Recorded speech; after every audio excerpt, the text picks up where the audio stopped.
All righty then. Well, good morning, everyone. This is John Craig, and I am having some fun here with the buttons, and I got it right now.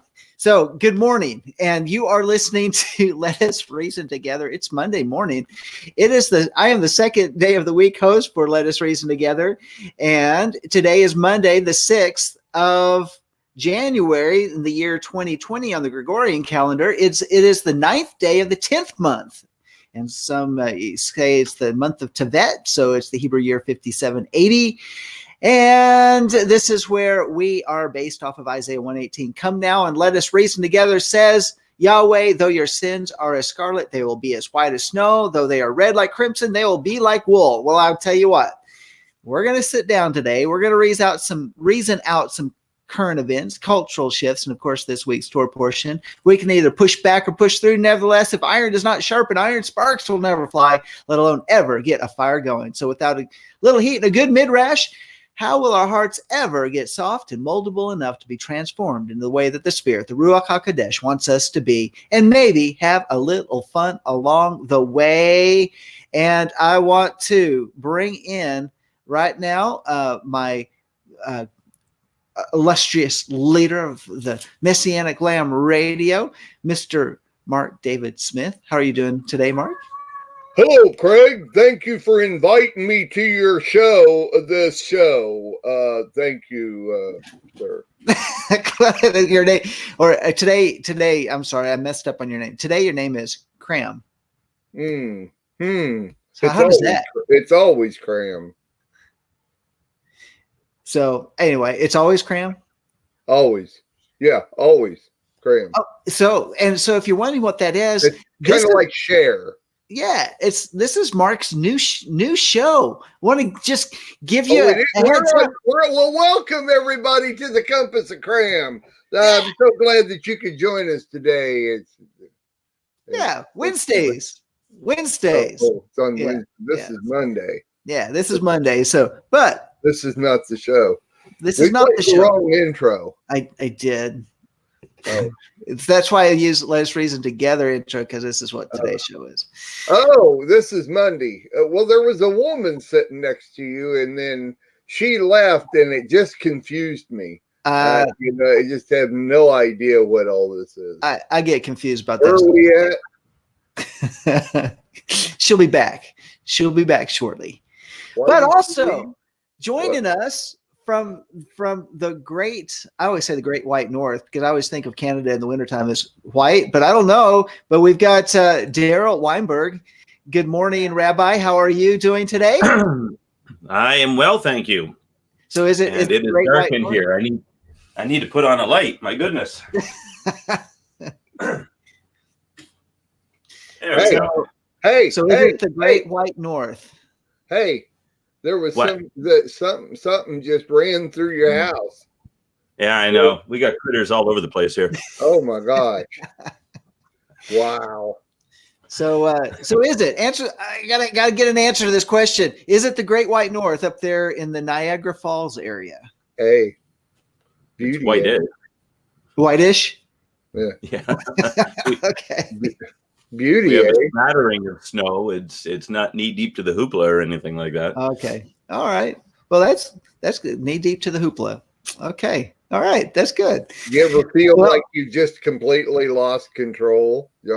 I do, but I also need to bring in my better half here. Finally. You got to pull her in. There she is. What an entrance. She just kind of scoots off at the first, and it's like, what's this big entrance? Why don't we put on the da da da da da da? We used to do that kind of stuff, Mark. Remember, we gave people their own intros on our other show. Oh, that's right. We did. So why don't we do it? We'll do it only for Sandi, though. Darryl and I don't need it. Oh, I haven't. I could think of intros for you boys, you men. Well, I think we should start calling her Fanfare Sandi. Fanfare Sandi. Da, da, da, da, da, da, da. Okay. Hey, so, all right. Since we're kind of being a little weird and quirky right now, I have some weird and quirky shower thoughts for today. Oh. I'm changing things up a little bit. It's not just I'm changing up. We went for a long time doing the things we did. I'm changing it up now. So weird. Do you have shower thoughts? I mean, do you have thoughts that hit your brain like, well, that was weird? No, I pray when I'm in the shower.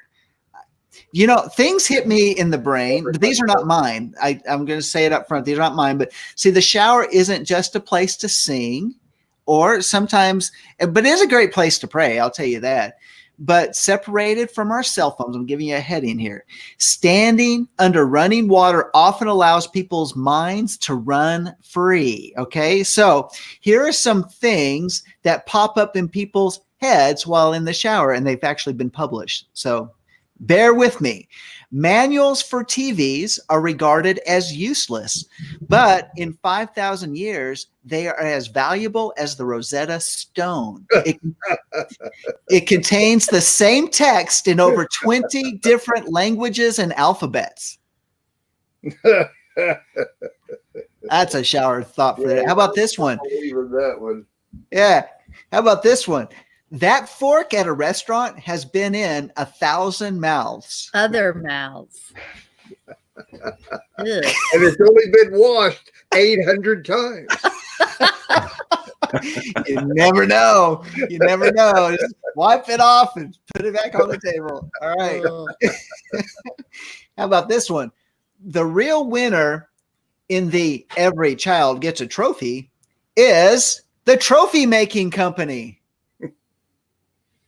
Yeah, they make like 98% of the actual cost of the trophy, probably. Yeah. Okay, here's something else. Sneezing is really weird. Your nose briefly transforms into a cannon that launches snot at the speed of a sports car. Then you go out about your business as if you hadn't just had your face weaponized.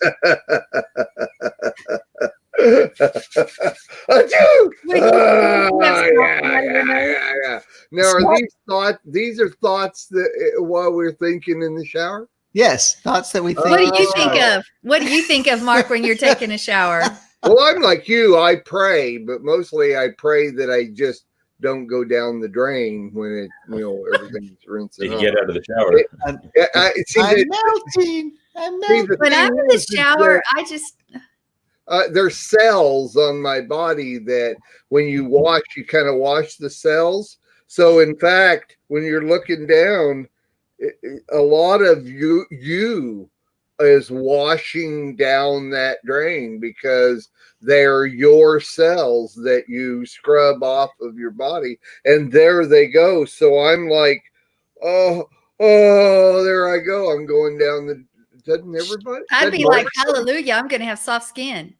Oh, you don't care if your cells go down the drain then. Okay. See, everybody has shower thoughts. What about Darryl? It's kind of like repeat. Mark has repetitive dreams, like, repetitive dreams that you go, like, I just had that dream. Well, he's in the shower, and every time he's thinking about his cells going down. Wow. Yeah, think about all that. I can say is I pray in the spirit and I pray in my language, and I declare, decree, and pray and that's the place. That's one of the places. So, Darryl, do you have shower thoughts? Yeah, I'm usually trying to get the cat out of the shower. Yeah. Not going there. No. Yeah. Okay, one last shower thought before we move on. All right, y'all brace yourselves. Flat earthers shouldn't celebrate New Year's. Okay. They shouldn't. Flat earthers should not celebrate New Year's. Because they don't believe about the... Yeah. I don't get the joke. They don't believe that we rotate anyway. Okay, I'm just saying, I'm not trying to be offensive to the flat earthers out there. I'm just saying, it's a shower thought. It's a shower thought. Okay. All right. How about that's actually good, because you know what? With a lot of these Facebook groups and stuff like that, there's a lot of flat earthers on it. So I need to ask that question. So do you celebrate New Year's? That's right. There you go. I like that. Most of them, like me, probably won't get it. So yeah, anyway, but it's still, now that I get it, I think, oh, pretty cool. All right. So Mark, just go back and watch the archive and think about it. Okay. All right, we're gonna move on. In the shower. In the shower. Okay. That's what I'll watch the archive in the shower. Yeah. There you go. All right. How about the verse of the day? Verse of the day is John 13:16, and I use the Sefer edition, and this one is Amen, Amen. I say unto you, this is from the Brit Hadashah, by the way. Amen, amen, I say unto you, the servant is not greater than his master, neither is he that is sent greater than he that sent him. That's from the portion today. Yeah. That's you're already preaching are we starting my segment of the show? No, I'm just throwing it in there. You could though. You could turn it around. Yeah. No. What, okay. Sandy's always trying to mess me up. She's trying to mess me. She's trying to get me riled up. All right. So it might be a precursor to what might happen on Wednesday. Might be. What happens Wednesday, by the way? Compass cram. Pumpus. Oh, the Pompous cram. No, I did not say that. The Pompous cram. Oh, I did not say that. All right. So, hey, I got some headlines everybody need to know about. All right. We had another co-host there for a second. Okay. How about, I got some weird news out there. You have 2 minutes. Yeah. I got a couple weird news in the headlines and then some other quick headlines. I got 2 minutes. All right. To get this through. Here's this weird news. As of January 1st, woman tried to pass off dog urine as her own during a drug test. According to the police. Yep. Investigator says suspect admitted that she tried to use the dog urine as her own sample. That was over in Kentucky. Yeah, Kentucky woman. You know what happened? She got arrested. How about this one? Here's another one. Retiring English teacher fined for repeated park pooping. Yeah, that was from January the 2nd. This English teacher in Wisconsin said, I'm not going to give his name, but it says that he let his thrill-seeking, self-indulgent pride and ego both get the best of me, he said. A man was cited for regularly defecating in a public park over a period of 2 years. So, Wisconsin. May I respond to that? Yeah. I'd like to know what's going through Darryl's mind right now. It's like that's my response to that. It's totally in the past minute and a half, Darryl, what were the thoughts going through your head? You really don't want to know. Okay. All right. Here's a couple other headlines that are out there. Torrington police search for Jesus. That was a headline in the Hartford Courant. How about this? Suspected beer thief leaves liquid trail. Here's another one. Stylish but illegal monkey found roaming Toronto IKEA. There's lots of monkeys at the Toronto IKEA. Believe me, I've been there.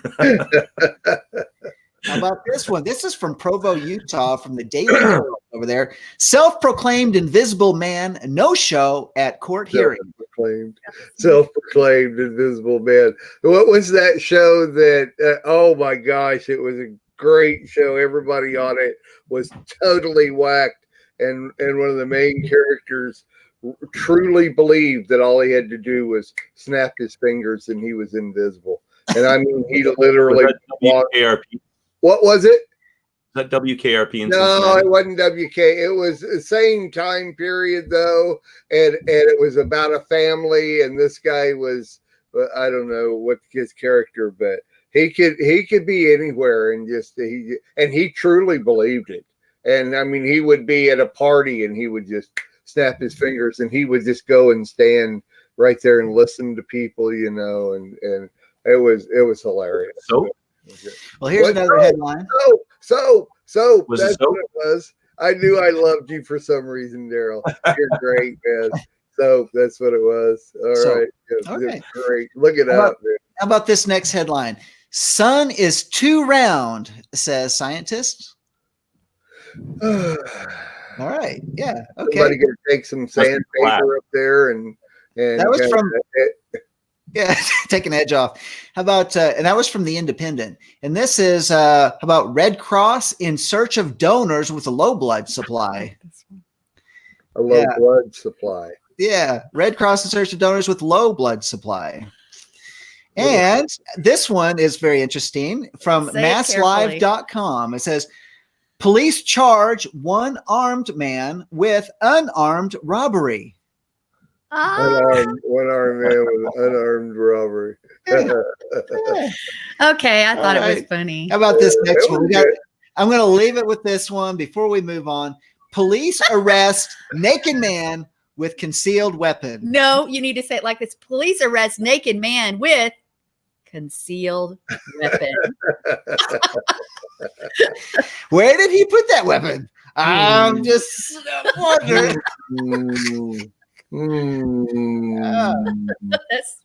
I'll be thinking about that for the rest of the show. And it was a man, right? It was a man, right? Okay. Yeah, it could have been significantly hairy, and he maybe put it under, like, maybe he had a big beard and concealed. And how big was the gun? Did they say how big the gun was? No. Okay. No. I mean, it was concealed. And that was from MSNBC.com, by the way. Yeah, it's a real headline. See, I could conceal a weapon back there. Sandy could conceal a weapon, you know. Yeah, there you go. Well, so not that they would notice that I was naked when I walked in or whatever, you know, and it was, you know, they wouldn't be looking for a gun.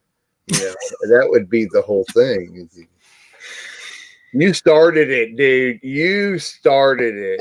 I did. Right. I did. I had some others, but I had to. There was some censoring I had to do. I might bring one back next week. I don't know. We'll see. I don't know. That's what I had today for our intro coming in. It's time for us to jump into our next segment of the day, which is the Torah portion. And Darryl, you've got the floor on that. I have got the floor. Oh boy. yeah. How do you go from there, right? I'm still thinking about concealed weapons. Just make that a part of the Torah portion, brother. Yeah. Oh my goodness. What would Israel say about this? Yeah. Well, Israel said a lot of things in this Torah portion. He had two main tasks that he had to do. Number one, he had to bless Joseph's children. And very much like in God's way of doing things, he chooses Ephraim over Manasseh and says that there is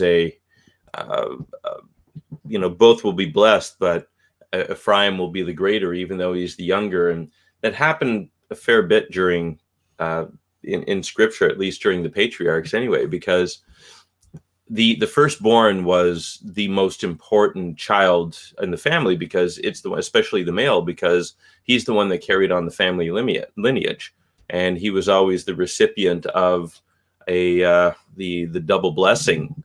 And in this case, you know, Joseph, having been restored to his father, and he only had two children, and Jacob purposely switches his hands and chooses Manasseh or Ephraim first, and it got Joseph pretty perturbed. I mean, he tried to actually force his father's hands back, but Jacob said, no, this is what God's going to do. And it always reminds us of the sovereignty of God and how he chooses whom he's going to choose. And we can't, just because of tradition, we can't, just because of, you know, this is the way we've always done it, this is our custom, this is our practice, know who God is going to choose for what. 1 Corinthians chapter 1, it says, God chooses the foolish things of this world to put to shame the wise. And, you know, obviously we don't want to label Ephraim as being foolish, but it would be foolish to choose the younger child, because that's not the way things are done. And you got to kind of think about how that would go. I mean, we look at what happened with Esau and Jacob, and that even though Jacob was the younger child, only by a couple of minutes, but Esau was the one with the inheritance, and yet Jacob spent, it looks like, the first part of his life figuring out how he was going to get the right of blessing, because when Esau comes to him and says he's hungry, the first thing that Jacob says to him is, "Well, give me your birthright." So obviously that's not something that had just kind of popped into his head. This had been something that he had been thinking about. And did his mother tell him about the promise that God made her when the kids were in the womb? We don't know. But Jacob spent a lot of time obviously thinking about the birthright and how he was going to get it from his brother. So he must have been aware of what God had promised, and yet he wasn't willing to wait until God delivered it to him. So for Jacob now, who schemed to take the birthright from his brother, even though it was promised to him, he now goes and does the same thing to Joseph's children and says that Ephraim is going to be the greater of the two, and he's going to receive the blessing. And it's the same thing also with, there are many other situations like that within Scripture too, but the blessing from the Father is always so important in Scripture, and I think we've kind of lost that today. There isn't much credence that's put into it. And then you go into Genesis chapter 49 when he delivers the blessings, and I kind of look at Jacob blessing his children at the end as his revenge, because his kids put him through a lot of grief. Oh my goodness, if you think about what his children did to him, they were rebellious. They obviously didn't walk according to Torah. Reuben, of course, being the firstborn, goes and actually sleeps with one of his father's concubines, and so that's why he gets the birthright taken away from him from amongst all of his children. But it is Jacob. He does a little payback. He goes after Simeon and Levi and tells them that they're not even going to have an inheritance in the land, and turned out to be true. Levi didn't have inheritance of land. The Levites ended up having to be partitioned off amongst the others. Now, it's because they ended up getting the priesthood because of their faithfulness at the golden calf incident. But Simeon also ends up just living in Judah's territory. So there's a bit of retribution. So you got to be careful what you do to your dad. And even though he doesn't say anything, and Jacob, by all accounts, seemed to be very non-confrontational. He was more of a schemer and a plotter. But man, oh man, the retribution came back to those who had done him wrong. So we got to be careful about those who we treat in authority. And you could, of course, tie this into Hebrews 13:17, which says that we need to submit to our authorities and those who watch over us. And if we make their lives difficult, it won't go well for us. And unfortunately, I've had to use that verse many times with congregants. It's like, don't give me a hard time on this. It's like, I'm making the best decisions that I can. And it's not for you to sit there and undermine me every step of the way. So the end of Genesis, which is the historical, really, it's the main historical book within Scripture, and it kind of lays the foundation for everything that we know about who we are as children of God and everything else. There are so many things that that are for us to really kind of delve into and mine for these nuggets. And we see the end of Genesis that launches us into the whole Exodus thing and the establishment of the nation of Israel. But there's some good little pieces, tidbits within this parsha. So there you go. All right. Well, thanks, Darryl, for bringing that. Mark, what are your thoughts on the Torah portion? It was great. It was really good because having respect for our elders, first of all, is a commandment of the New Testament, but it's implied in the Old Testament. And Old Testament, my gosh, I haven't said those words in a long time. But respect for our elders, respect for not only our parents, but those that are in authority, those that are our teachers. I think a lot of times, if we haven't chosen a teacher or we haven't chosen somebody that is in actual authority over us, we choose not to be respectful. I think that's a big problem. And of course, today being a little bit different than the way it was in Jacob and Joseph's time, a little bit different. I think it's a lot different today, especially when it comes to having respect for your elders. Having respect for parents. We see a drastic change.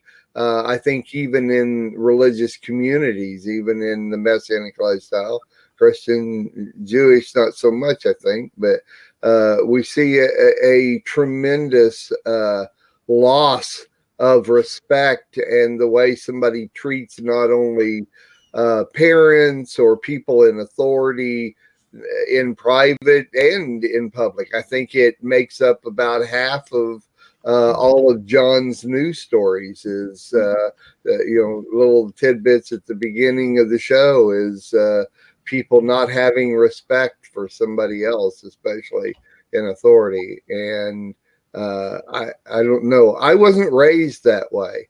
I wasn't raised, I was raised to have respect for anybody in authority, whether or not I had put not put them there, but recognize that or not, you still, especially in public, would have respect for somebody. So I get it in that Jacob having a little retribution there. Still, it's I get it. Interesting way to look at it. I don't think I'd looked at it that way, but sure, I'm with you. Yeah, right. I was just thinking about what you're saying there, Mark, about the respect issue. And one of the elements is that if people respected, if actually people, followed the Torah, lived that Messianic lifestyle, one of the things that might be is that we might not have headlines. That's what I was saying. Maybe your headlines, your first part of your show would go 5 minutes instead of 15. I know, and I'm telling you what, there's such an abundance of material. It's overwhelming to see, and that's just on a weekly basis or a daily basis. And even comedians have made their entire career and millions of dollars off of. I get no respect, right? Yeah, Sandi. Well, I look at, first off, I look at Jacob's life not quite as. I think Jacob's life, and this isn't what it's about, but Jacob has been given the world, and some rabbis and things have demonized him where he shouldn't be demonized, because when you break down words and things, there's a lot more revealed. But his sons, what we see in the sons and the children of Israel is mishandling of seed, the very same thing that we do. But there's a blessing that when he gave the sons the blessing that they would grow into a multitude. When you break that word down, dara, it means to increase, to cover, to be dark. It has the sense of grow. So it's almost like it is pointing towards their ability to grow in the darkness, their ability even possibly to go through on the other side, because what's happening is there's preparation there. The whole story is about the redemption of the children of Israel that's about to follow throughout Egypt, and the things that they go through to refine them and to make them come to the place where they'll stop mishandling the seed. Although, do we ever stop mishandling the seed? I'm not so sure. It's a process. And So I think that, but also gives us hope that even in darkness, even when things are at the worst place, even when we've made a mess of our lives and we're getting our whatever we deserve, that we can grow and that God has mercy. He gives us mercy. And despite what we deserve, he gives us life. And despite where we mess up, he can turn things around and redeem us. And to me, that's also what we see. Of course, Yah uses the foolish things to confound the wise. And we see that throughout the Torah portions, each and every one. And we see that in the lives of Yaakov. We see that in the lives of the sons. We see that here. And what the world may call a curse, Yah uses for his glory. So, it's interesting how the word never pulls any punches. It tells it like it is. And we see a whole picture of what's going on. But when we can kind of put all these points together, going back to how Darryl started and the crossing of the arms and the blessing of Manasseh and Ephraim, where he said in verse 16 of chapter 48 in Genesis, the angel who has redeemed me from all evil, bless the lads. And it goes on. But that word angel is melech, which means messenger. Well, there's scripturally speaking, angels don't redeem, but who is our redeemer? It's just kind of this thought that every one of these lives, every one of the 12 sons, though they messed up and we see their lives put out in front of us, we see how Jacob, had his good times, bad. Yeah. I mean, we know our own lives, and yet it is this messenger of God who is Yeshua the Messiah, who is the one who Jacob encountered, is the very one that redeems their lives. And there's that testimony of the 12 patriarchs that's out there.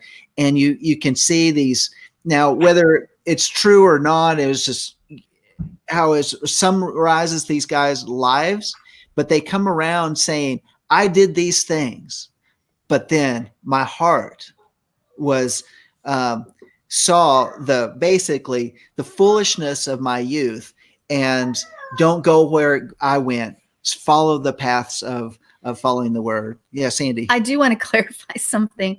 When I said the rabbis, I was meaning the rabbis of old. We're talking. I'm not talking about. I was talking anyway. So please, nobody. I'm talking about the sages of the time, and not all. But anyway, so please don't misunderstand what I was saying. Anyway, I thought about that for a minute. I went, I said that wrong. Yeah. Oops. Yeah. So. Darryl, any last thoughts? Well, I've always got thoughts. I just don't know if I should be sharing them or whether they're appropriate or whether everybody cares or not. Well, shower thoughts. Okay. We have respect for you, Darryl. Yes, so absolutely. We have invited you in, and we have respect. So, and you still don't know what you've done. Don't really care. There you go. No, yeah, I mean, obviously, what Sandi is saying is that we can't just denigrate Jacob, because obviously, he's one of the patriarchs and he was a good man. But I find that as I continue my walk with the Lord, that I realize how difficult it is to be kadosh with him. I realize how difficult it is, even though our heart was right. And, Jacob, after all those years, God had changed his heart. He went from scheming and negotiating with him to say, well, if you do this, you do that, you do this, then you'll be my God. And, you take care of me. And then, maybe I'll give you a passing thought, to when he has the encounter with Esau 21 years later, is just like, I don't deserve this, and I am completely incapable. So his heart had turned toward him. But when we look at how vastly different God standards are in ours. And the fact that every single thing that we do that contradicts Torah opens the door for the enemy to cause trouble in our lives. It's a legal system that we operate in. And God, by law, his own law, must allow the enemy to give us the tsuris, the trouble, when we don't do something right. And we see that happening with Jacob. Jacob did end up fulfilling the prophecy. He did end up, bringing about a nation. And I certainly wouldn't have done it the way he did. And I don't think anybody would have chosen the way that he did it. I mean, he got kind of bamboozled into having 4 wives and 13 kids and a partridge in a pear tree and all that kind of stuff. But it's just every single thing that we do. And that's why it says that even every word that we say is going to be judged. And I think that, as we've spoken about 100 million times on this network, that there's too much focus on grace in the church today, and we don't realize what we're sowing until we start reaping it. And Jacob saw that. I mean, he reaped a lot. David, a man after God's own heart, and he is the epitome. I mean, even in Ezekiel, it says that David, my servant, is going to be leading the people in the millennial kingdom. Whether that's David resurrected or it's a descendant of his, we're not entirely sure. But man, oh man, he made a catastrophe of certain things in his life. And so it just shows us that it is so important for us not to just kind of slough off certain things and just say that's not important. To God, everything is important. Very good. Very well said. Yeah, very good. Well, I'm going to let that be the last word. And I want us to jump into the current news event that's going on. And we know all the different things that have been taking place with the killing of the Iraqi or the Iranian general who was actually in Iraq stirring things up against the United States. And now we have a number of things that have taken place since then. And that's what brings us to this news article today. And this is the article is by Michael Snyder. It was over at newswars.com. And it is, why is Iran flying a blood red flag over a famous mosque that is directly associated with the Mahdi? And so here's the basics. For the first time ever, a blood red flag is being flown over the famous Jamkaran Mosque in the Iranian holy city of Qom or however you might say that. If you have not seen it yet, you can watch it. Okay, there anyway. There's actually a picture at newswars.com if you want to take a look at it. The hoisting of this flag was broadcast on Iranian state television, and it was obviously intended to send a message to Shiites all over the globe. And so, what is the message? That's what I wanted to talk about today. Well, it says here, we are just being told, according to the Shiite tradition, red flag represents both blood spilled unjustly and a call for revenge. But let's go to a little bit deeper here. Red flags in the Shiite tradition symbolize both blood spilt unjustly and serve as a call to vengeance to the person who is slain. It is the first time in history that the red flag has been hoisted on top of the Jamkaran Mosque in the Iranian city, and comes after warnings of harsh retaliation against the U.S. Red flags have also been spotted flying at anti-U.S. demonstrations in Tehran over the past few days. Clearly, the Iranians want blood. They will never, ever forgive us for the killing of Qasem Soleimani, and their faith requires that he be avenged. There is also a message inscribed on the red blood flag that is now flying above the Jamkaran Mosque. And apparently it is the reference to the death of the grandson of Muhammad. The flag inscribed with the words, "Those who want to avenge the blood of Hussein," was hoisted above the mosque shrine for what local reports claim was the first time in history, according to the Daily Mail. The grandson of Muhammad, Hussein was decapitated in AD 680 during the Second Islamic Civil War, when Muslims were fighting over who was the proper successor to their prophet. And the act was met with bloody retaliation from Muslims who considered Hussein's death unjust and sought to avenge him. Obviously, the Iranians are viewing this as something much bigger than simply extracting sufficient revenge for the death of a deeply loved national leader. Rather, they seem to be using this moment as a call to wage jihad against all the enemies of Shia Islam. As mentioned before, this flag was raised over the particular mosque in is a very big deal. The Jamaican Mosque is considered to be one of the holiest sites in Shia Islam, and it is also associated with the future reappearance of the Mahdi. In fact, as the flag was being hoisted, there was a direct reference to the Mahdi. As the flag was raised in Qom, the mosque speakers called, "O Allah, hasten your custodian reappearance," a reference to the end time reappearance of the Mahdi. And in Iran today, most of the national leaders believe that the 12th Imam, which is Muhammad al-Mahdi, was born in Iraq in 869 and never died. Just before Judgment Day, the Mahdi is supposed to reappear along with Jesus during a time of war and chaos to bring peace to the world and establish Islam as the ruling faith across the globe. So it's also commonly believed that the Mahdi is coming very soon, and et cetera, et cetera. Anyway, we got to understand that this is the mindset of these radical Shiites. They want to die as martyrs, therefore they'll be rewarded in the afterlife. And war with America and the loss of their life really is just means they want to see.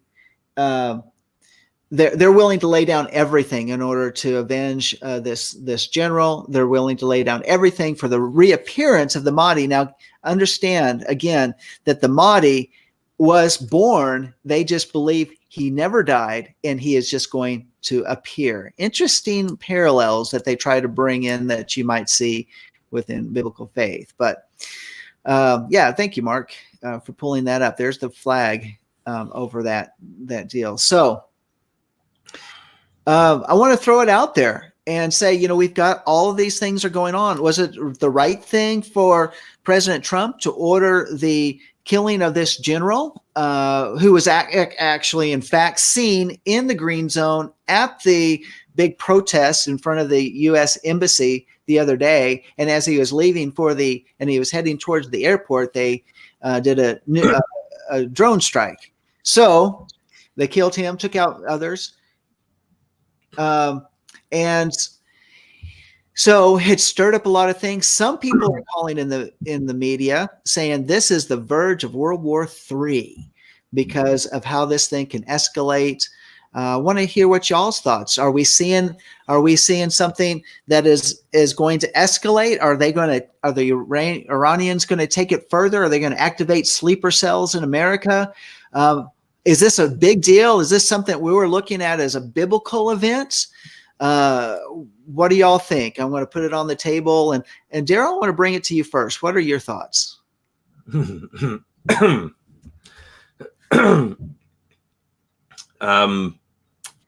This guy should have been taken out decades ago. He is the chief terror orchestrator in the world, probably. And Trump warned Iran many times. When they took down, there was back in April, I think it was, when Iran shot down an unmanned drone, and Bolton and some of the other war hawks were banging the drum that we need to go blow Iran to smithereens because they shot down our paper airplane or something like that. And then Trump pulled back at the last minute because he says it was going to cost 150 lives and it's not worth it for an unmanned drone. But he did say over and over, if there are U.S. lives lost, then Iran will pay a steep price. And when you compare that to what Obama did, which was, give Iran $150 billion so they could continue their nuclear weapons program, the Illuminati under Pike orchestrated or planned out the 3 world wars. 1 and 2 happened exactly the way that they were supposed to. And World War III is supposed to be Israel and Islam. And when we see the prophecy of Gog and Magog, the war of Gog and Magog in Ezekiel 38 and 39, we know that Russia is going to align with some of Israel's enemies, and they're going to try to invade, and then God is going to supernaturally just wipe out that army. And Putin is he's beating his chest right now. He's getting very bold, and something is going to trigger him going in there. We thought it might have been, Israel rattling sabers with Syria or something like that. We don't know what it's going to be. But in all of this, God is orchestrating events to bring about the war of Gog and Magog, a supernatural deliverance of Israel, and then the rise of the Antichrist. But part of what's happening, if you look at Australia right now too, Australia is burning. And the reason why Australia is burning is because it's being judged. There's so much immorality. I had someone tell me last night there's actually been a lot of false prophecies coming out of Australia too. So should this guy have been killed? Yeah, he should have been. He has been planning terror attacks. It's like, the others that they've taken out. I remember when they invaded Iraq after 9/11. And you had the guy whose name was Zarqawi, and he was beheading people. It was kind of the first instance of beheading on the internet. And there is no appeasing these people. So if they say that, it's going to cause Iran to for more vengeance, well, Islam's whole purpose is world domination anyway, and whether they do it slowly or quickly, it doesn't matter. They're still after complete domination of the world. And Iran is looking to take over the Middle East. They are at constant war with the Sunni Muslims, which are in Iraq. Most actually of the Middle East is Sunni Muslim. The Sunnis and the Shiites hate each other. And if it wasn't for the fact that they had Christianity and Judaism to fight, they'd be killing each other all day long. I don't think there's anything else you could do. Trump drew a line in the sand, said if there's U.S. lives lost, there's going to be retribution. This guy is a parasite. He was an evil man. He has planned over decades the deaths of literally thousands of people. And he did what Trump told him not to do, and Trump said, okay. And the one thing that Trump has done since he came to office is that when he promises he's going to do something, he does it. The problem is that we've had a deep state that has been planning the destruction of the U.S. for decades now, starting off with, David Rockefeller back in the 60s. And Obama carried that plan out meticulously for, Obama was the setup pitcher. Hillary Clinton was supposed to be the closer, and she was supposed to close down the U.S. God had mercy on the U.S., brought in Trump instead. And he's trying to do the best that he can to prevent this from happening, but he's not getting a whole lot of support. So are we going to face terror attacks? Probably. But this is what they do. This is what they've always done. This is what they will always do. So either we try to pretend it doesn't exist and we appease like Neville Chamberlain did. And 6 months before the invasion of Poland, came home and said to everybody, there's peace in our time. Quickly leading up to 50 million people dying in World War II. Or we take a stand and we say, you know what, the U.S. still has the greatest military in the world. We better start using it before it's too late. All right. Yeah, no, really good thoughts there. In fact, there's so much that I'm looking at is that I think Iran, for one of the countries, has had such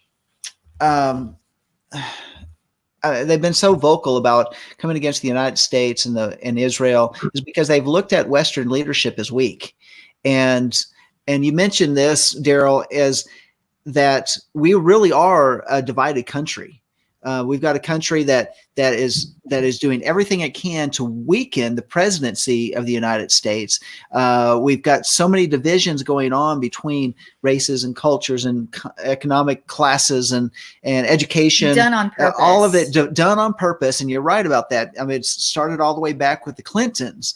And even as you said, with the Rockefellers going all the way back to the 60s, it's all been a setup to bring to a culmination to today.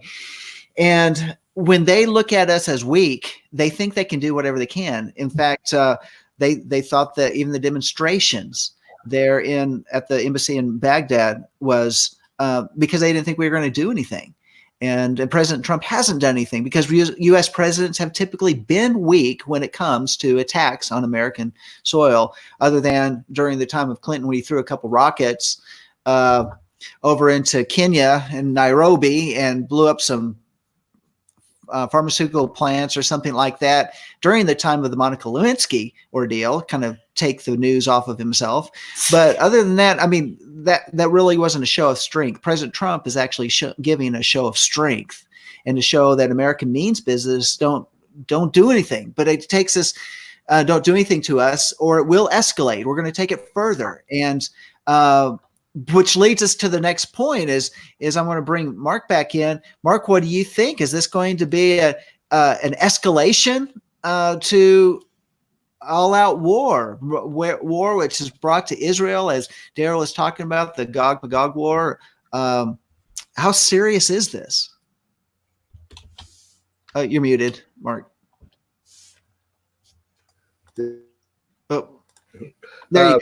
Well, what the rabbi said, I mean, that was incredible, Darryl. It was really good. And John, you're always so versed on all this stuff, which I am not. And in answer to your question, no, I don't believe so. I believe we have a lot of other things going on. This might be at the top of the heap as one of the main things, but I think we still have time.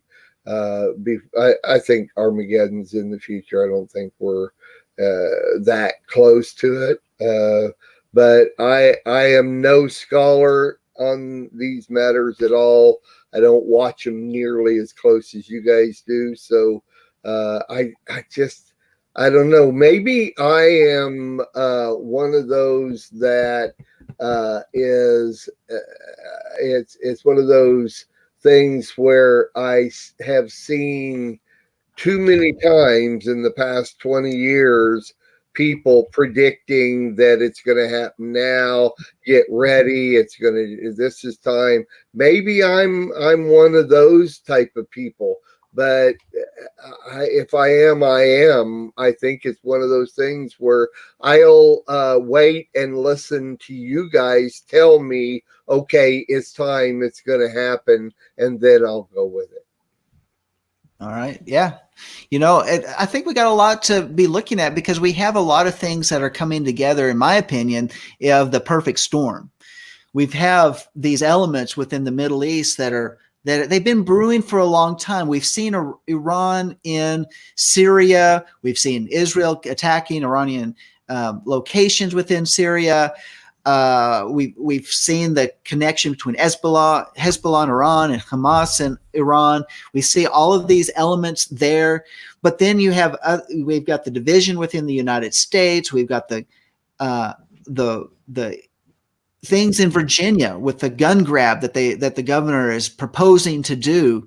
We have that type of element going on even within Colorado and within California, where different states are out and out against the direction that this president wants to go. Is divisions within the states. We have earthquakes going in different parts of the world. There's a major earthquake that just took place off the coast of Puerto Rico over the weekend. That they're saying that it could an eruption there, where we have a big magma dome, I guess that is rising in the off the coast of Puerto Rico, where the earthquake is taking place. And then when they say it is so big and so large, it could create a tsunami that could affect the East Coast and the Gulf Coast of the United States. They're talking about things going on in the Cascadia range where earthquakes. I mean, elements everywhere going on, things happening in the solar system. We have things that could bring down our communications and bring down the economy. Anything could happen. Anything could be triggered with one. And maybe is the taking out of this general part of the trigger, or is it just part of the process? Or as you're saying, Mark, how do we have more to go? Are things going to blow up by Passover, or do we still have time on the clock to where we can keep getting this word out? I mean, those are some things that I think about. These are some things that I go through my brain, and not that I stay up at night thinking about them. Not at this point in time. But I disagree with that.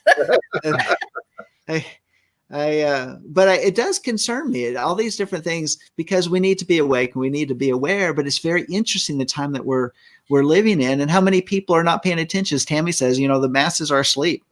Well, it says PTB. I'm not sure what that means. Want the masses asleep, but many of the masses are wide awake and spreading the news. So yeah, there is an awakening that's going on, and yet there's still powers that be. The powers that be. There we go. Thank you, Sandi. So anyway, elements that I want us to keep an eye on and pay attention to. This could be a big deal, and that's why I wanted to bring it on as a subject to talk about today. Potentially could be a big deal. Yeah, potentially could be. So keep your eyes wide open. So I know there's a lot of believers who don't want to delve into this. They think it's all negative and whatnot. But if we're not going to be watchmen, if we're not going to be seeing what's going on out there, and if we're only going to focus on the spiritual, if we're only going to focus on the good things of God, God calls us to be ready in season and out of season. That's right. And if we don't have any idea of what's going on, how can we minister to our congregations and talk to them about, Jesus loves me. Yes, I know, for the Bible tells me so, when all hell is breaking loose in their lives. And if, there are terrorist attacks that start erupting in the United States, Canada can't be far behind. We had 2 of them in Toronto back in the summer of 18 with the van attack, and then the shooting on the Danforth. That's a warning shot, and it's escalating. And as Trudeau continues to invite Islam into the country and to slaughter babies both here and around the world, and to bring about every abomination that's offensive to God, the judgment has to come. And if we're not warning our people that you better put on your big boy pants and start getting prepared, because things are going to get difficult. People's faith is going to fall away. Many will fall away. And I keep coming back to this verse over and over and over again in Matthew 24. Yeshua says many will fall away because their faith is only based on what Joel Osteen is telling them, that God loves you so much he wants your best life now. No, he doesn't. Your best life is to come, because if this is your best life now, you ain't saved. My best life is in heaven. My best life is in eyes haven't seen, ears haven't heard, nor is the heart discerned the things that are in store for those who love God. Yeshua said in John 16:33 that I tell you these things because you will face many tribulations in the world. But fear not, I have overcome not the tribulations, he has overcome the world. And we got to stop selling people a bill of goods that as soon as you come to Yeshua, all of your problems get solved. My life became much more difficult once I got into ministry, because now I had a target on my back. Yeah, that's an understatement there.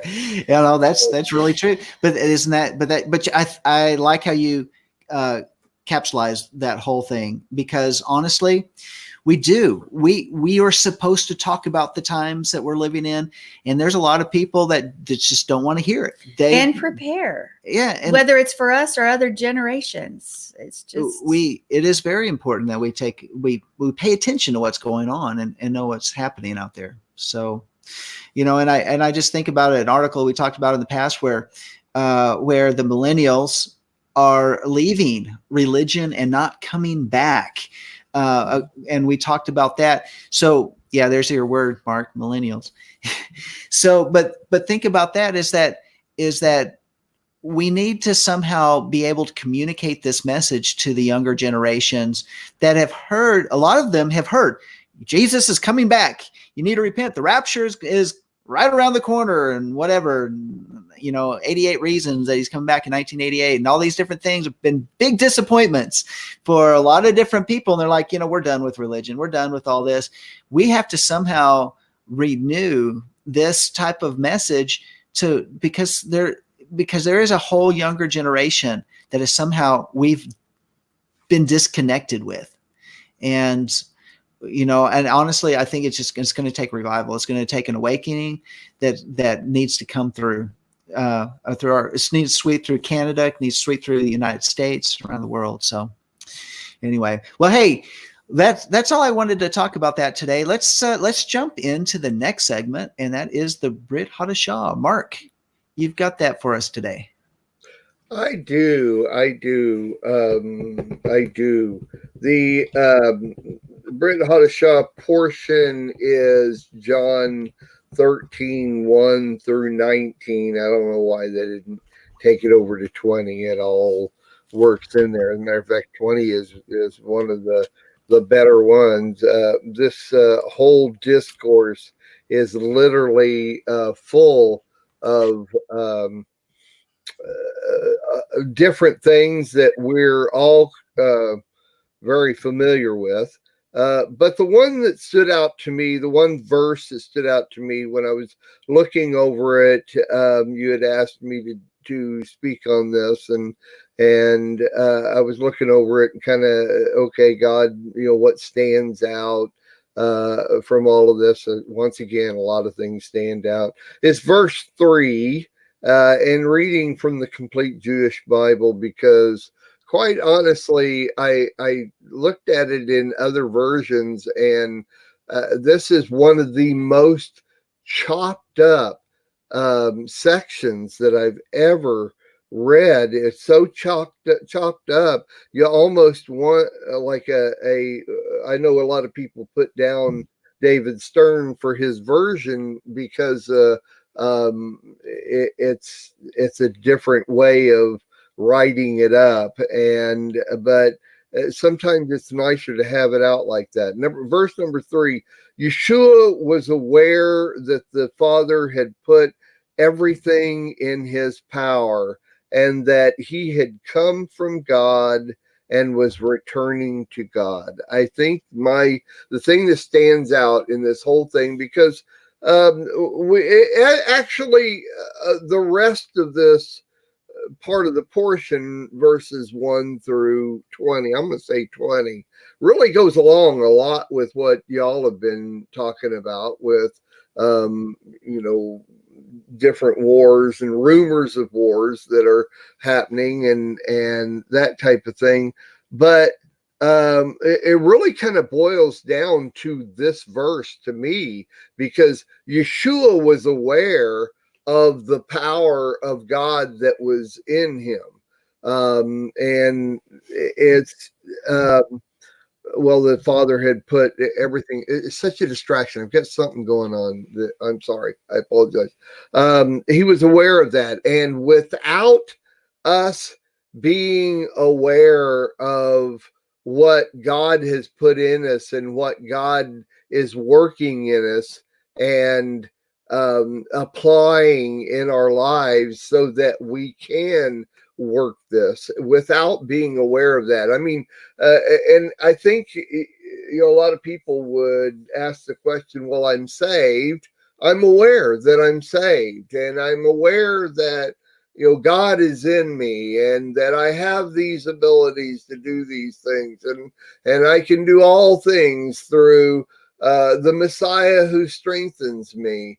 Well, yeah, those are real, and they're right, and they're nice, but am I aware of these things that God has put in me so that I can use that to be aware of the world around me and the needs of the world around me and how I can use that? I mean, if Yeshua was aware that the Father had put everything in his power, and then it says, so he arose from the table and washed their feet.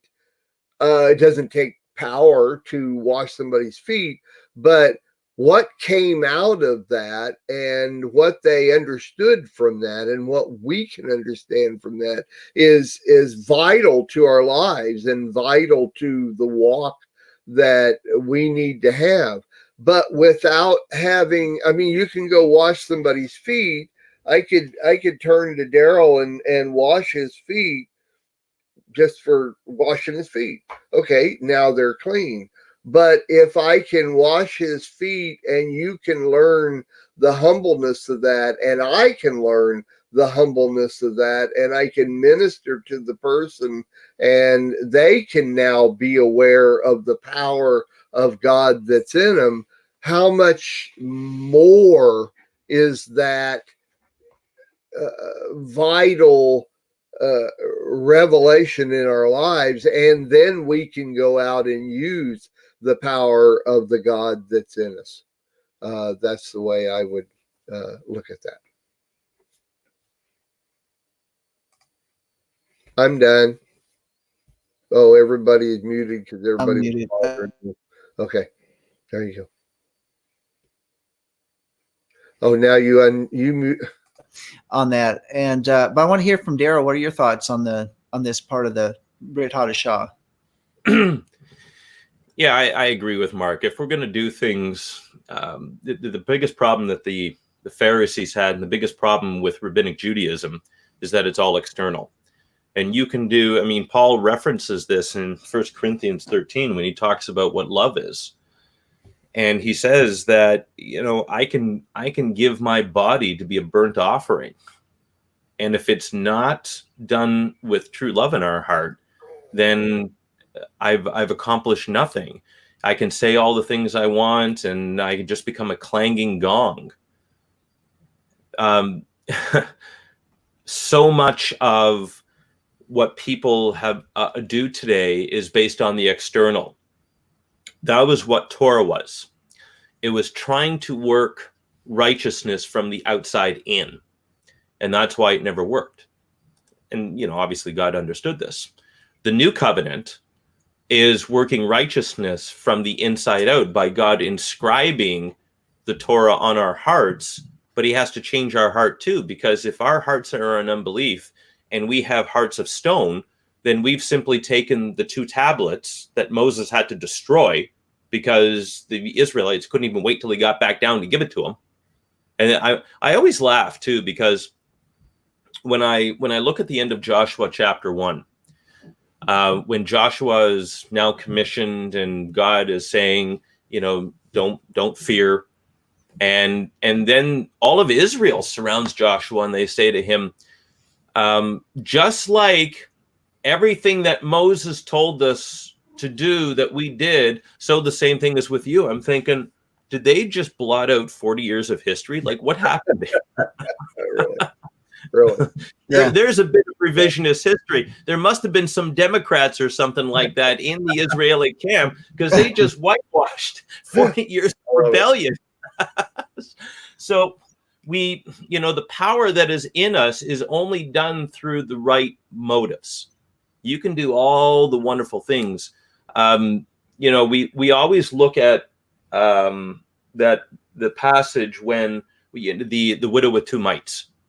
And we always look to her as being an example of sacrificial giving. And we think that God was pleased with her. The very next chapter in the book of Mark, after watching what she did, now he compares what she did versus what the other people did, and that she gave of all she had. But Yeshua's whole purpose in that wasn't to say that this is the model by which I want. What he was saying is that she had the right heart, but because the whole system is corrupt, I'm taking it out. Because he talks about the destruction of the temple in the very next chapter. Why? Because the bondage that had been enforced upon the people with the having to give to the temple system and everything else, which was completely corrupt by that time, Yeshua says, I'm taking it out.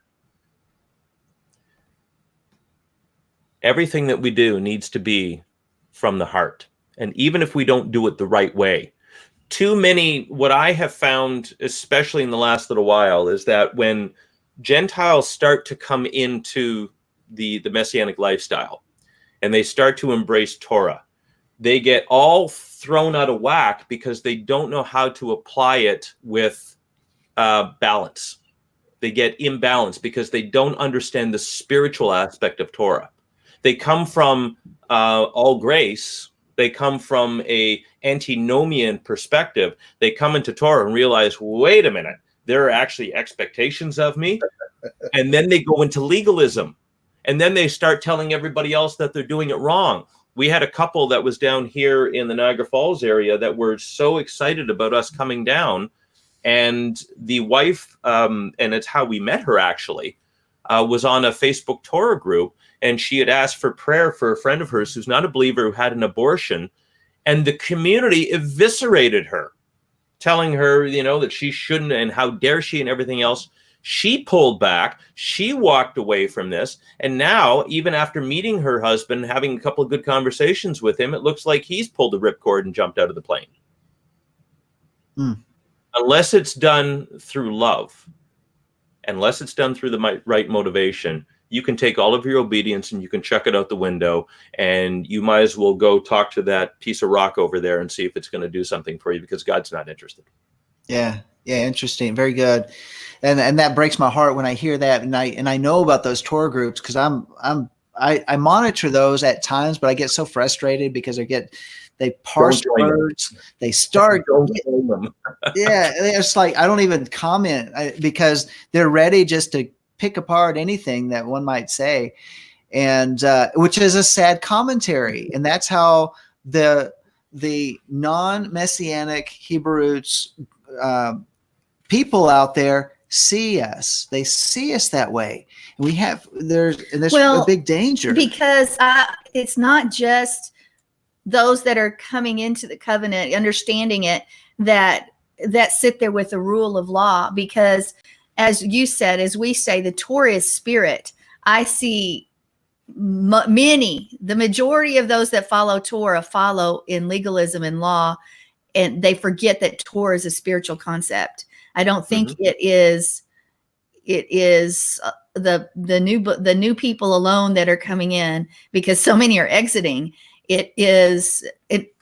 People are exiting because they haven't found the spirit in the way we act, in the way we walk. Our congregations, and you know this, Darryl, because I believe we're the same in the way we lead our congregation, is that it's filled with the Spirit, it's filled with life, it's filled with truth, it's filled with all of it. There's balance. So, well, yeah. and this is Romans chapter 7. Paul is talking about the struggle between law and grace, and we never get it right. We're always going to kind of tip off from one way to the other. And until we are, until we're with him and we're perfect and we're like him, we're being conformed to his image right now.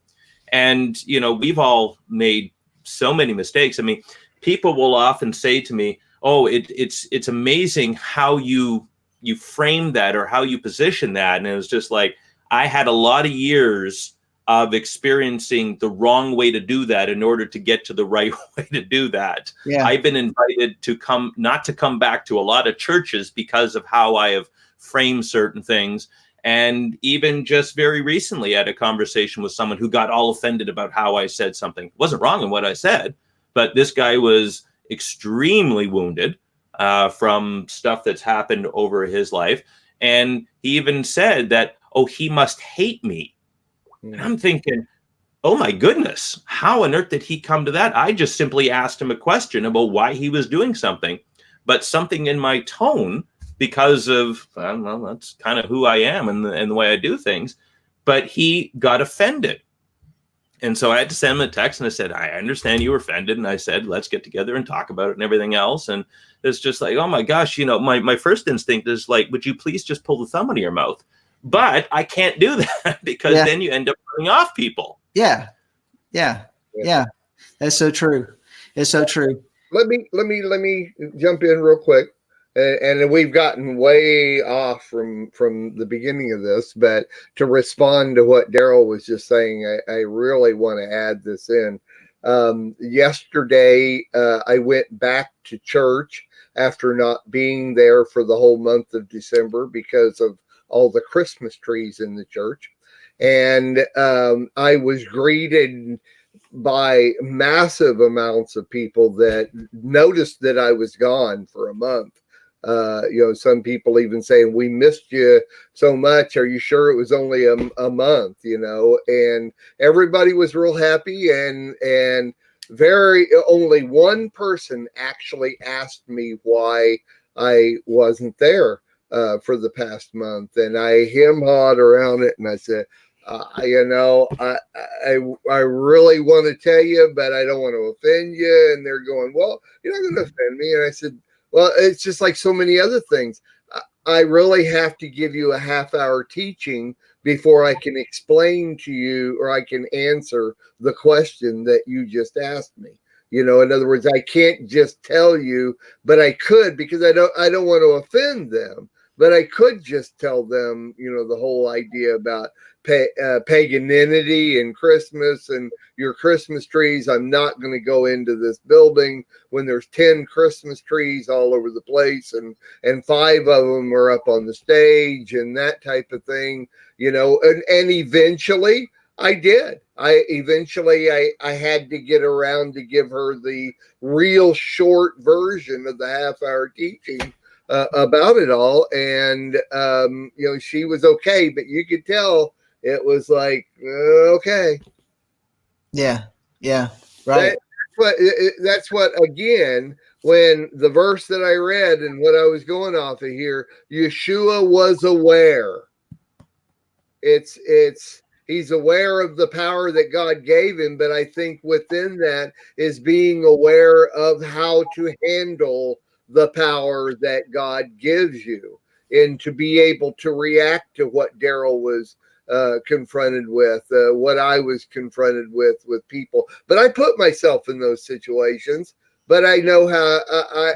I'm sure I know how to handle it, and I've made myself available. So anyway, right, yeah, good deal. Well, as you're saying, that verse is really significant, because if you really look at it, why was he aware? The whole point, the whole focus of his ministry, the whole focus of all history was coming down to the very point that would be taking place during the next few days of his life, the next few hours of his life, actually, where he was going to suffer and endure the cross. He was going to endure the tree. He was going to be buried. He was going to die. He was going to be buried, and he was going to be resurrected. Everything, the whole focus of it, he was aware of all these different things, and they're all funneled into this one point, and it was in his hands to say yes or no to the Father. Say, I'm going to do this or not. And what a powerful pivoting point. And that's a really good passage to bring out from this week's Brit Hadashah. Thank you, Mark, for doing that. Yeah. So, well, good deal. Well, that's going to bring us to a close to this week's edition of Let Us Reason Together. And I want to thank Rabbi Darryl Weinberg up there in Canada, and Cram from the great state of North Carolina, and Sandi for joining me today on this show. It's a good show, good discussion, good thoughts. And if y'all are out there, give us a thumbs up if you like what you hear, and share it on your social media. Let people know what's going on here at Messianic Lamb Network. And we want to continue with great programming. We want to hear from you. So let us know what you think. Well, with that said, and with all that going on, I want to say shalom to everyone, and we'll sign off. We are richly blessed to bring you what we believe is the fullest, most diverse, yet up-to-date progressive teachings, discussion, and prayer programming you can find anywhere on this planet. Be sure to take the tour of the MessianicLambRadio.com website. I'm Susan Hoogie, thanking you for joining us on the Messianic Lamb Video Network.